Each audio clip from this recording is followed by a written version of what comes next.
from the team you can trust. This is breaking news from News 8. Breaking news to begin our Smart Start on this Friday morning. A large police investigation underway on Glasser Street in Rochester. That road is blocked off at this time. We're told it's an officer-involved shooting. Erica Costa is live from the scene with the very latest on this. Good morning, Erica. Good morning, Leah. That's right. Very active scene behind me. And as you mentioned, we were told by police off camera this was an officer-involved shooting. They say the officer is okay, but the condition of the victim is unknown at this time. I'll step aside so you can take a look at the scene behind me. We're on Child Street, Glasser and Masseth Street, both blocked off. Take a look at the action behind me. Police walking back and forth. There are patrol cars posted up all around the block. Crime scene tape is up. And as I mentioned, the command unit also you can see right there. Again, if you're just tuning in, we spoke to RPD Captain Frank Umbrino off camera. He confirmed with us this is an officer-involved shooting. They say the officer is okay with the condition of the victim. That's what we're trying to work on figuring out. We're going to be here all throughout the morning as this scene is here, as it develops, and we'll bring you the latest information as soon as we get it. For now, I'll send it back to you, Mark and Leah. And we hope to hear from Police Chief Harriet Sullivan as well at some point this morning regarding this as well. For more on this breaking story as it develops, head to rochesterfirst.com. Well, new this morning, 3 people are in the hospital after multiple shootings on the city's east side last night. Around 9 p.m., officers responded to North Goodman Street for the report of a person shot. They found 2 males, a 19-year-old and 15-year-old, both shot at least once. We're told their injuries are non-life-threatening. Officers say while they were at that scene, they heard gunfire nearby. Police then responded to Ackerman Street, where a 33-year-old man was taken to the hospital with a gunshot wound. The investigation into these shootings is ongoing. If you have any information, you're asked to please call 911. More violence in Providence, Rhode Island. Overnight, 3 people in critical condition after a shooting there. 9 people were shot around 7 o'clock last night. Officials say it began after a vehicle pulled in front of a house and people inside the car began to fire their guns. Those in the home returned fire. They say this is not a random act. 2 groups in that feud are known to police. The investigation is ongoing. A Gaines man has died after investigators say he was found pinned under a tractor. According to the Orleans County Sheriff's Office, 72-year-old George Manning was using that tractor to pull out a small tree near his house when the tractor flipped. Investigators say a relative and neighbors called 911. Manning was pronounced dead at the scene. State Attorney General Tish James is warning New Yorkers about possible gas price gouging. The Colonial Pipeline is back up and running nearly a week after it was shut down by a malware attack. The shutdown creating the threat of a fuel shortage and now possible illegal price increases. State law prohibits gas sellers from excessively increasing prices during an abnormal market disruption such as this. The AG's office advising everyone to avoid panic buying gas and report any price gouging to the state. A lot of you talking about this. The CDC says if you are fully vaccinated, you no longer need to wear a face mask or practice social distancing in most indoor and outdoor locations. Monroe County health officials say that they are on board with this decision. They're urging Governor Cuomo to adopt the new guidance. We have a live update from Washington, D.C. coming up in just a few minutes to talk more about this. Big news. Well, I'll tell you what, James, we've been talking about it all morning and with good reason. This beautiful forecast, the weather we enjoyed yesterday, is going to continue on this Friday. Folks might want to get out and hit the links. I don't see why not. If you're up this early, why not get out on the golf course and start early? That's the best time to get over, right? A little bit clearer on the course. You don't have to wait for anybody. No one's right behind you. I would always miss a putt when everybody starts watching, right? I'm fine when I'm just playing by myself or one other person. It should be great this afternoon. Temperatures climbing into the mid to upper 60s. Heading to Highland Park maybe this weekend. Temperatures are looking great. This is so much better than the last time we talked about this forecast. Last week we had some rain. It was cloudy, a little on the cooler side. But it looks great this weekend, Friday, Saturday, Sunday, all days getting near or above the 70-degree mark. You see a little chance for rain. That should be really well to the south. Let's go a little bit further to the north along Lake Ontario. We've got cooler air because of the 40s water temperature. It's a chilly one if you are going to maybe Hamlin Beach State Park, maybe Charlotte Beach. we'll have temperatures in the 50s there. So a big difference on your location, but regardless of where you are, you're going to have some sunshine. Mark?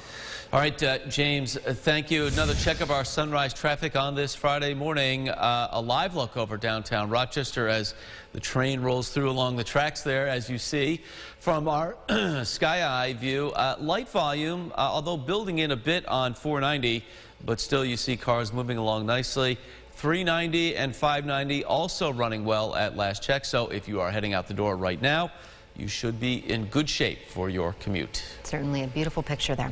Well, the CDC says fully vaccinated people no longer need to wear a face mask or stay 6 feet away from others in most settings, whether outdoors or indoors.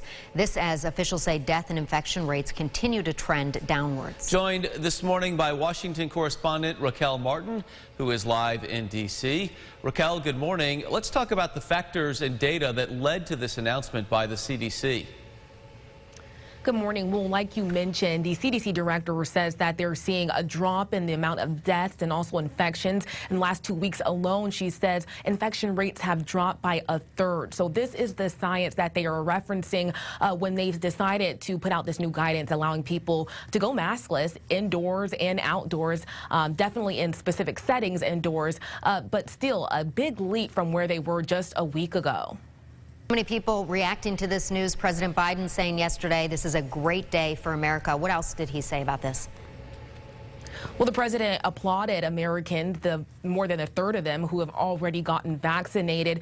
He's still saying there's a long ways to go. We know more than 60% of the country is unvaccinated. He's urging those individuals to either still mask up or go get vaccinated. Republicans have reacted to the news. We know they have been persistent, urging the administration to lift this guidance, to make it more flexible for weeks now. So many of them saying it's overdue, but still embracing the good news. Democrats, of course, on board. And we've seen several governors in certain states, Democratic governors specifically, already, applied this new guidance to their state. Others are taking a little bit longer to adjust, saying they want to review the data first. And we also know some business leaders still waiting as well. Also, some criticism coming from some worker unions who say this doesn't take in consideration people like grocery store workers. They say that they want a little bit more clarification on what this means for them. Are they going to have to be the mass police is what they're asking, and they want the administration to give more guidance in those situations. All right, Raquel, thank you so much. The guidance has not yet been adopted officially here in New York State, but a decision is expected as soon as today, and we, of course, will bring that to you as soon as we hear. The fighting between Israelis and Palestinians intensifying with more airstrikes Thursday on both sides. Gaza's health ministry says 87 Palestinians, including 18 children, have died so far in this latest round in the decades-old conflict. 7 people have been killed in Israel, including a 6-year-old child and a soldier. Israel's prime minister warning there will likely be an increase in violence in cities with large Jewish and Arab populations in the coming days. Well, from key fobs to remotes for toys, this is our Family First segment. Lithium batteries are everywhere in our homes. So many parents don't realize just how dangerous they can be. One family learned the hard way. Evie Keentz was a year old when her family says they almost lost her. It's really a long road, and we're just taking it day by day. About 5 months ago, Kristen says her daughter swallowed a small lithium coin battery that had fallen out of a toy. Even so, getting her to the hospital right away. She was in the hospital for a month almost. She was in the ICU for a week. Thankfully, surgeons removed it, but her throat was severely damaged. Doctors say the batteries can burn through a child's esophagus in as little as 2 hours and even be deadly. The battery starts discharging electricity. It can cause enough damage that can lead to permanent disability. With issues around eating and swallowing. Dr. Ben Hoffman says battery-related injuries in children ages 5 to 9 increased more than 90% during the pandemic. It only takes one moment for things to go terribly wrong. Evie has regular procedures to clear scar tissue from her esophagus. As horrific as this has been for us, we're the happy story in this. She has a long road to healing, but I get to hold her, and I know these parents that are just heartbroken. And it's so tragic because it's so preventable. She hopes other parents get the message. Yeah, thankfully she's okay. The American Academy of Pediatrics and battery maker Duracell launching a campaign to educate parents about these dangers. Duracell says it is adding a bitter coating to those batteries to hopefully discourage kids from trying to eat them. Certainly a cautionary tale there. Time now for the GRE Morning Business Report. Good news for local movie fans this morning. The Regal Cinema at the Mall at Grease Ridge will reopen coming up today. COVID-19 safety guidelines, including masking and social distancing, will be in place. The films, the first ones you can see, will include Spiral, Wrath of Man, and Those Who Wish Me Dead. 473,000 people filed for unemployment benefits last week, according to the Labor Department. It was better than expected and a decline of 34,000 from the prior week. It also marks a new pandemic-era low. Claims have been gradually improving as more people get vaccinated. Households racking up more debt in the first 3 months of the year. According to the Federal Reserve, consumer debt went up $85 billion in the first quarter. Lower interest rates in hot housing markets pushing mortgage debt higher. Auto loans also increasing and student loans rising as well by $29 billion. Well, sorry, spring. According to a new one-poll survey, 59% of Americans are kicking summer into gear well before the official June 20th start date. More than half said summer starts once temperatures tick up to 75 degrees. More than a third make the unofficial declaration once the first purchase from the ice cream truck has been made, because that means it's summer, right? Yes.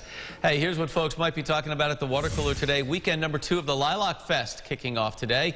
The Beer and Wine Expo returning along with Art in the Park. Visit the festival's website for a full list of COVID safety protocols and ticket information to certain areas, including the special events tent. You know, it's that time of year when James and other meteorologists have to come up with creative ways to say it's beautiful. It's beautiful. Right. How many different ways can you say it? Yeah, right. Well, a lot. Believe it or not, I can say it a lot of different ways. It's going to be beautiful at the bus stop. All right, and it's going to be beautiful at the Lilac Festival. It's going to be beautiful at the ball field. Just keep it going. All right. Right. So, little small story here while I have a little bit of time.